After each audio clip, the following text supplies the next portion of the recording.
আমাদের এই জলবদ্ধতা দুর্ভোগ এটি কবে যাইব, কবে সমস্যার সমাধান হইব?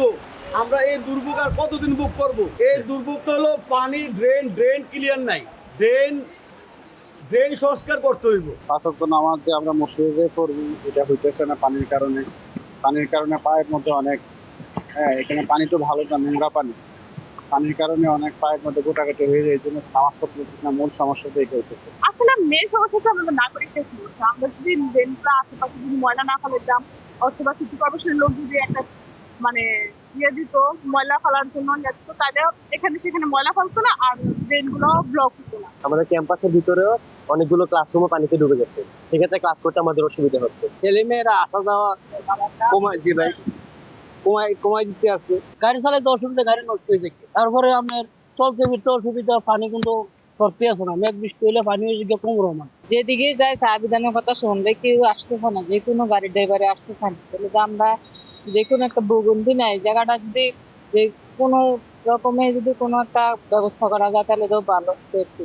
ওটার ড্রেন, চিকন ড্রেনটাকে পানি সরতে পারে। গাড়ি চলাচল মানে বিচ্ছিন্ন, আমরা ঘরে বসে থাকা লাগে, অফিস আদালতে যেতে পারি না।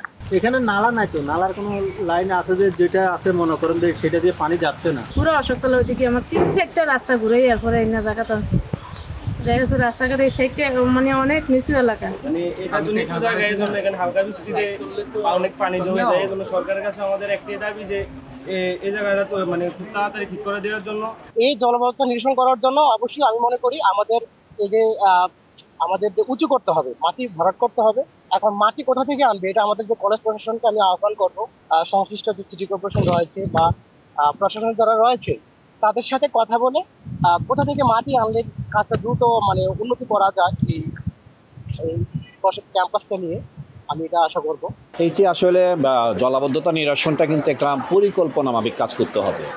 আমরা ইতিমধ্যে কিন্তু আমরা কনসালটেন্ট নিয়োগ দিয়েছি যে পরিকল্পিতভাবে এই পানি নিষ্কাশনের ব্যবস্থাটা আমাদেরকে সুদূর প্রসারী চিন্তা করেই কিন্তু করতে হবে। এটা আমি আজকে বৃষ্টি হলে আজকের পানিটাই নিরসন করব কিভাবে এই চিন্তা না করে আগামীতেও যেন পানি না জমে, বছরের পর বছর যেন পানি না জমে, কোনোভাবেই যেন আর কুমিল্লা শহর পানিবন্দী না হয়, সেজন্য ইতিমধ্যে আমাদের কিন্তু সার্ভেয়ার কাজ করছে।